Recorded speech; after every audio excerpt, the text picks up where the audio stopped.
I will be discussing a case about breach of promise to marry. This is the case of Joanna Guevara et al. Versus John Banach. GR number 214016, November 24, 2021. The ponente of the case is Justice Leonen, and he stated in his prefatory statement that a mere breach of a promise to marry is not an actionable wrong, as long as it is not of such extent as would palpably and unjustifiably contradict good customs. In any case, the party seeking to recover damages must have acted in good faith.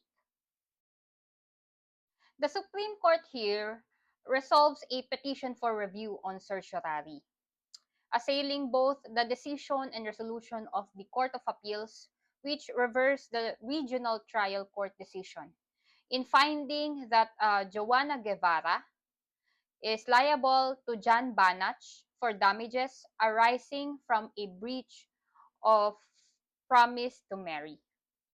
Facts of the case. Banach, a German citizen, met Guevara through a certain Pastor June Millamina. So, niligawan ni Banach si Guevara at binisita niya to araw-araw. Madalas niya binibigyan ng regalo at sinabi rin ni Banach kay Guevara na gusto niyang pakasalan to. So, gustong pakasalan ni Banach si Guevara. Ang hindi sinabi ni Banach kay Guevara ay married pa pala itong si Banach sa kanyang pangatlong asawa. Sinabi ni Banach kay Guevara na siya ay divorced man. Okay? At tinago rin ni Banach yung kanyang totoong pangalan kay Guevara at sa pamilya nito. At ang sinabi niyang pangalan kay Guevara at sa pamilya niya ay siya ay si Roger Browner. Ito si Guevara, nagsabi siya kay Banach na meron siyang family problem at maaari silang paalisin sa tinitirhan nilang bahay. So, ang ginawa nitong si Banach ay sinabihan niya si Guevara na bibigyan niya ng magandang buhay si Guevara. Okay? Kaya nag-agree ang dalawa na magpapakasal sila. Okay? And then, itong si Banach naman, nag-send siya ng 500,000 kay Guevara para makabili ng lupa na sinasabi niya na gagamitin nila as conjugal home kapag nagpakasal na sila. Ngayon, natuklasan ni Guevara na nagsisinungaling pala tong si Banach, kaya nakipaghiwalay si Guevara dito. Okay? So, nakipag-break si Guevara kay Banach. At nung nakipag-break na siya, ay nagsampa ng kaso tong si Banach laban kay Guevara at sa magulang niya before the Regional Trial Court. So, nagsampa siya ng kaso sa Regional Trial Court. At ano yung kaso na yon? Banach anchored his cause of action on the human relations provisions in the Civil Code, particularly Articles 20, 21, and 22. Okay, sabi niya, ilang beses niyang sinabi kay Guevara na gusto niya itong pakasalan. At si Guevara naman, sinabi din naman ni Guevara na gusto rin siyang pakasalan nito at willing na magpakasal si Guevara kay Banach. Okay? Kaya ang ginawa ni Banach, nagpadala siya ng pera. Tapos bigla-bigla na lang, nakipaghiwalay itong si Guevara. Kaya ang sabi ni Banach, niloko siya ni Guevara at inuto at dahil doon, nagkaroon ng unjust enrichment. Dahil hinintay lang, kumbaga parang hinintay lang ni Guevara na mag-send ng pera si Banach. Tapos makikipaghiwalay din naman pala ito. Okay. Ito pa sabi ni Banach, he also claimed for moral damages for the alleged moral suffering, anguish, anxiety, and sleepless nights na sinuffer niya dahil kay Guevara. So, nag-pay din siya ng attorney's fees for having been constrained to litigate to protect his rights. Si Guevara naman, ang sabi niya, based on her argument, na itong pera pala na binigay ni Banach, regalo. At yung pagbabalik nun, hindi actionable. Okay? So, ang sabi dito ng Regional Trial Court, the Regional Trial Court found Guevara and her parents liable to Banach for actual damages. It also awarded moral damages and attorney's fees. Okay? So, hindi pumayag sila Guevara. Inappeal nila yung decision ng RTC sa Court of Appeals. Ang sabi ng Court of Appeals, the Court of Appeals on its 2007 decision similarly ordered Guevara and her parents to return the 500,000 pesos to Banach under the principle of unjust enrichment. Alam niyo po yung unjust enrichment, yung kapag ka nakatanggap ka ng pera na hindi naman talaga para sa'yo, dapat ibalik mo yon. Kasi ibig sabihin nun, nagkaroon ka ng benepisyo na hindi naman talaga para sa'yo, ang tawag doon, unjust enrichment. Kaya dapat ibalik mo yung pera na yon. Okay? However, yung Court of Appeals, dinelete niya yung award of moral damages and attorney's fees na binigay ng Regional Trial Court, ruling that Banach action were tainted with fraud and deceit. So, ito daw si Banach, siya naman daw yung nanloko. May panloloko dun sa actions niya. And that he did not have the purest intentions in expressing his desire to marry Guevara. Wala naman talaga siyang intention kasi nga kasal pa siya, di ba? So, anong nangyari? From the decision of the Court of Appeals, the parties sought reconsideration of the decision. So, pati si Banach nag-appeal siya. Kasi hindi siya pumayag na dinelete ng Court of Appeals yung moral damages at attorney's fees. And then, ito namang sila Guevara, nag-appeal sila kasi gusto nilang i-contest pa rin yung 500,000 pesos na di umano ay binigay sa kanila ng kusang loob ni Banach na hindi dapat ipabalik sa kanila.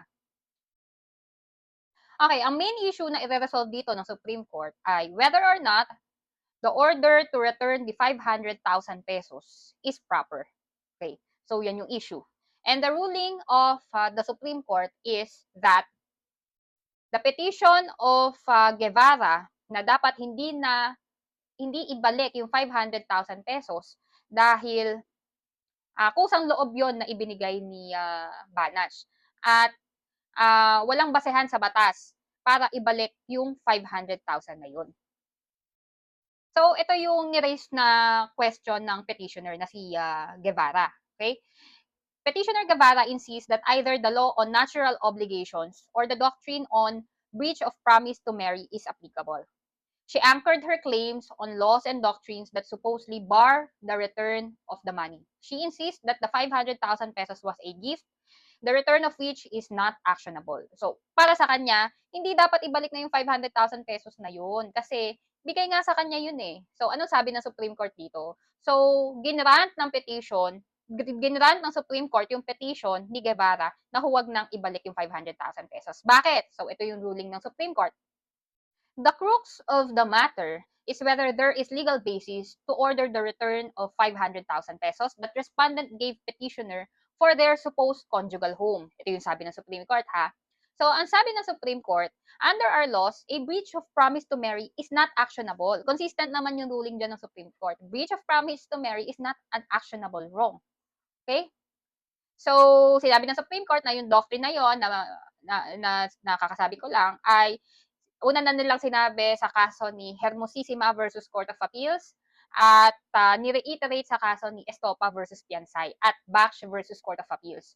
Pero sa kaso naman ni Wasmer versus Velez, alam niyo yung kaso ni Wasmer versus Velez, ito kasi yung nagkaroon na ng preparation sa wedding. So, dito sa Wasmer versus Velez, inallow ng Supreme Court na makarecover ng damages by reason dun sa cancellation nung marriage. Kasi dito naman kasi, 2 days before the marriage, nagsabi yung lalaki na naguguluhan siya, ayaw na niyang ituloy yung kasal. And then, 1 day before, sabi niya, oo, pupunta daw siya sa kasal. And then, nung dumating na yung araw ng kasal, hindi siya sumipot. Okay? So, anong nangyari dito? Napahiya yung babae. Kasi nagkaroon na ng preparations for the wedding, tapos meron ng marriage license na na-secure, meron ng wedding invitations na naipamigay. Yung dress ng bride, ng mga maid of honor, flower girl, nabili na, nagastosan na lahat yan. Tapos, yung matrimonial bed, as in, gumastos na, ang laki na ng nagastos dun sa kasal na yan. Just for the wedding to be canceled 2 days before the intended date. At hindi na talaga tuluyang nagpakita dun sa wedding day yung lalaki. Kaya dito, yung Supreme Court, inaward yung damages by reason of the cancellation. Na kinancel yung kasal despite the fact na nagkaroon na ng mga wedding preparation. So, yung naging award ng damages dito ay para doon sa mga nagastos at hindi doon sa actual breach of promise to marry. Okay? Sabi dito ng Supreme Court, Wasmer did not depart from the doctrine that a mere breach of promise to marry is not an actionable wrong. The award in Wasmer was not based on the breach of promise to marry, but on Article 21 of the new Civil Code. Ano ba yung Article 21 ng new Civil Code? So, Article 21 states that any person who willfully causes loss or injury to another in a manner that is contrary to morals, good customs, or public policy shall compensate the latter for the damage. Okay? So, dito, nagkaroon kasi ng injury kasi nga meron ng mga nagastos. Kaya nag-award ng damages ang court. Pero hindi dahil dun sa breach of promise to marry. Okay? Wasmer ruled that when a breach of promise to marry was not actionable, walking out of a wedding 2 days prior after all had been prepared was quite different. The defendant's act was deemed palpably and unjustifiably contrary to good customs, for which the award of damages was proper. Indeed, the extent to which acts not contrary to law may be perpetrated with impunity is not limitless, as these acts are still subject to human relations provisions of the new civil code.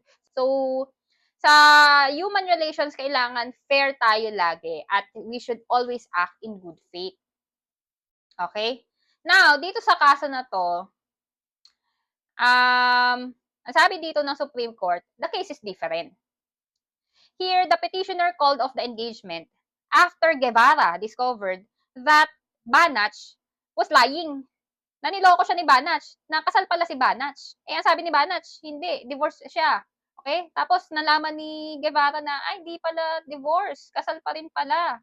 Okay? So, nakipaghiwalay siya, di ba?